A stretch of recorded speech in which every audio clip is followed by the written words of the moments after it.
इगतपुरी तालुक्यातील पिंपरी सदरुद्दीन येथील मुस्लिम समाजाच्या कब्रस्तानमधील रस्त्याची अत्यंत दुरावस्था झाली होती.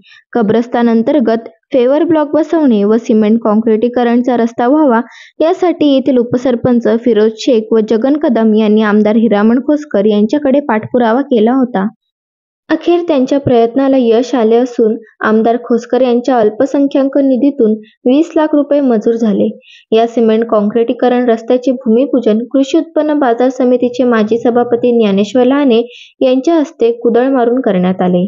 या निधीतून कब्रस्तानात सिमेंट काँक्रिटीकरणचा रस्ता करण्यात येणार असून पेवर ब्लॉक बसवण्यात येणार आहे.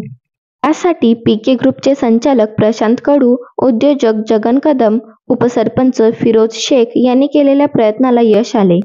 या प्रसंगी माजी उपसभापती भगवान आडोळे, माजी सदस्य नंदलाल भागडे, माजी उपसभापती विठ्ठल लंगडे, पीके ग्रुपचे संचालक प्रशांत कडू, टिटोली सरपंच अनिल भोपे, युसुफ शेख, शफी पटेल, जावेद पटेल, ग्रामसेवक सोमनाथ सोळंके यांच्यासह मस्जिद ट्रस्टी मतीन पठाण, आसिफ पटेल, अल्पसंख्याक तालुकाध्यक्ष अमजद पटेल, अध्यक्ष बबलू उबाळे, ग्रामपंचायत सदस्य ज्ञानेश्वर कदम, राजू शेख, शफीक पठाण, अफसर पटेल, इरफान पठाण, शादाब शेख, आयाज पठाण, अरबाज पटेल, अमन पठाण, इम्तियाज पटेल, सोयब पटेल, मतीन पटेल, अजीम शेख, बाबू कोतवाल, इरफान शेख, अरशद पटेल, समीर पटेल, आवेश पटेल, आसिफ शेख, मोहसिन पटेल, सोमनाथ काळचिडे, भोरू भगत, राघू सावंत, भावसर भगत आदी उपस्थित होते. ग्रामस्थांच्या वतीने उपसरपंच फिरोज शेख यांनी मान्यवरांचे आभार व्यक्त केले.